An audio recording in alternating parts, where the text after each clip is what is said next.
بسم اللہ الرحمن الرحیم۔ موجودہ حالات اور اس میں ہماری ذمہ داری کیا ہے؟ پریشان اور افسوس کن بات یہ ہے کہ جب بھی ہمیں حالات کا سامنا کرنا پڑتا ہے تو جہاں پر بھی 3-4 لوگوں کی مجلس بنتی ہے، 3-4 لوگ بیٹھتے ہیں تو وہ دوسروں پر طعن و تشنیع شروع کر دیتے ہیں کہ جی فلانا آیا اس کی وجہ سے مہنگائی آ گئی، فلانا آیا اس کی وجہ سے ہمیں مصیبت اور پریشانیوں کا سامنا کرنا پڑ رہا ہے۔ یعنی دوسروں پر ہم طعن و تشنیع کرتے ہیں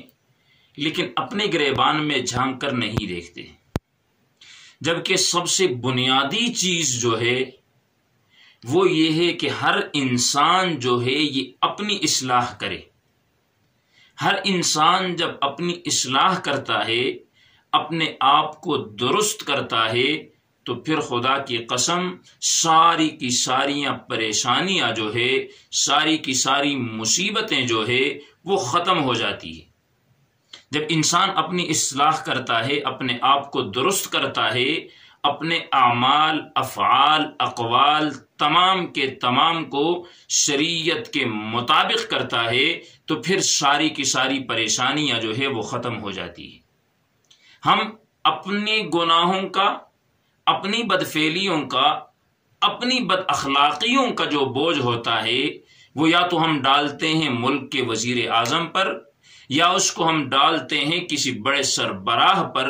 ہم اس کو ڈالتے ہیں کسی مملکت کے بڑے کے اوپر کہ جی فلاں آ گیا اس کی وجہ سے ہمیں پریشانیوں کا سامنا کرنا پڑ رہا ہے، جبکہ حقیقت کے ساتھ اس جملے کا کوئی تعلق نہیں ہے۔ اس لیے کہ اعمالکم عمالکم، جیسے انسان کے اعمال ہوتے ہیں اسی کے مطابق اللہ رب العزت ان پر سربراہ بنا کر بھیج دیتے ہیں، پھر ان کی زندگیوں کے اندر سکون نہیں ہوتا۔ آپ دیکھیں آج کل کے ماحول کو، آپ دیکھیں بازار گرم، مساجد ویران، اسکول، یونیورسٹیز اور کالجز وغیرہ کی طرف توجہ زیادہ، مدارس، دینی اداروں کی جانب توجہ کم، اسباب کی طرف توجہ زیادہ اور رجوع اللہ کی طرف توجہ کم۔ جب یہ ہماری حالت رہے گی تو پھر ہماری یہ آنے والی جو مصیبتیں ہیں یہ کبھی بھی ختم نہیں ہو سکتی۔ قرآن مجید میں اللہ رب العزت نے کیا فرمایا کہ جب تک کوئی قوم اپنی حالت بدلنے کا نہیں سوچتی اس وقت تک اللہ رب العزت ان کی حالت کو تبدیل نہیں کرتی۔ تو آئیے ہم یہ کریں کہ ہر انسان دوسروں پر طعن کرنے سے قبل یہ سوچے کہ میرے اندر کتنی اچھائیاں ہیں اور کتنی خامیاں ہیں۔ جب مسجد میں اذان ہوتی ہے، مؤذن جب حی علی الفلاح کا نعرہ لگا کر اس طرف بلانے کی کوشش کرتا ہے کہ کامیابی اس طرف ہے، تو کتنی مرتبہ میں اذان کی آواز سن کر مسجد کی طرف جاتا ہوں۔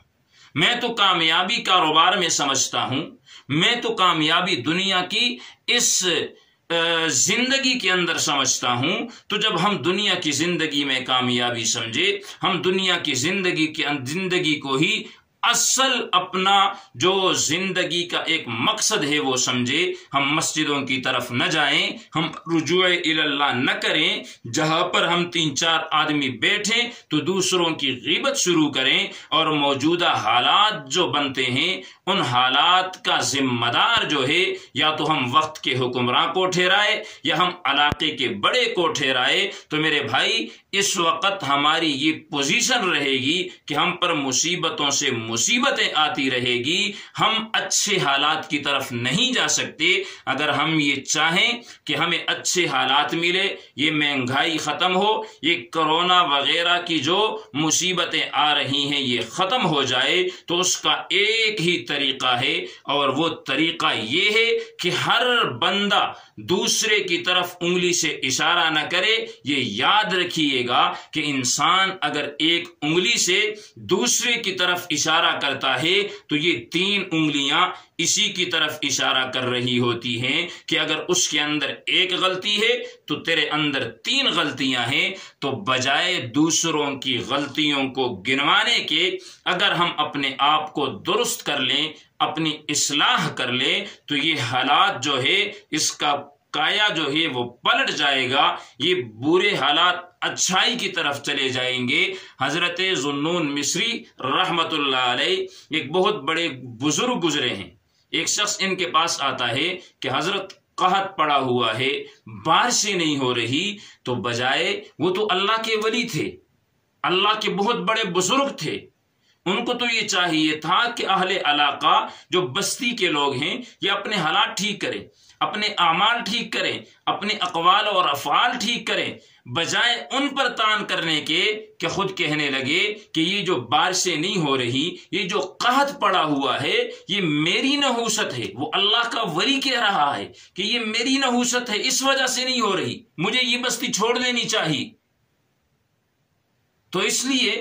ہمیں دوسروں پر تان کرنے کے بجائے اپنے آپ کو، اپنا جو 5 سے 6 فٹ کا بدن ہے، اس کو ہمیں اسلام کے قابل بنانا ہے، اس کو ہمیں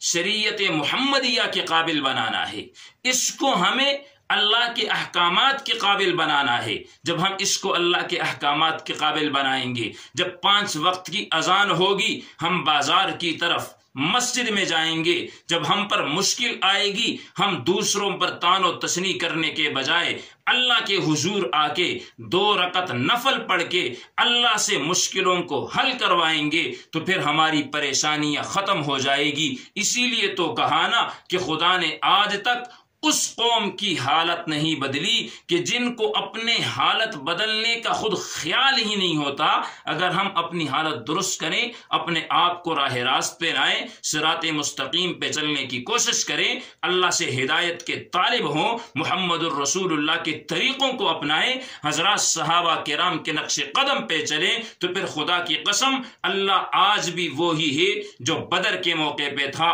اللہ آج بھی وہی ہے جو احد اور خندق کے موقع پہ تھا، اللہ آج بھی وہی ہے جس نے خالد بن ولید کو فتح عطا فرمائی، اللہ آج بھی وہ ہے کہ جس نے امیر معاویہ رضی اللہ تعالی عنہ کو آدھی دنیا سے زائد پر حکمرانی دی، اللہ آج بھی وہ ہے کہ جس نے طارق بن زیاد جیسے مجاہدوں کو پیدا کیا، اللہ آج بھی وہ ہے کہ جس نے محمد بن قاسم جیسے شیروں کی مدد کی ہے. اگر ہم اپنے آپ کو بدلیں، اپنے آپ کو اللہ کے احکامات کے مطابق بنائیں تو یہ ہو ہی نہیں سکتا کہ ان مصیبتوں اور مشکلات سے چھٹکارا حاصل کر کے ہم ایک ایسی پرسکون اور انقلابانہ زندگی کے اندر آ جائے کہ جس کی ہمیں تمنا ہے، جس کے اندر ہمیں راحت اور سکون ملے. اللہ رب العزت سے دعا ہے کہ اللہ ہمیں شریعت محمدیہ صلی اللہ علیہ وسلم کے مطابق اپنی زندگی گزارنے کی توفیق عطا فرمائے. وآخر دعوانا الحمد للہ رب العالمین.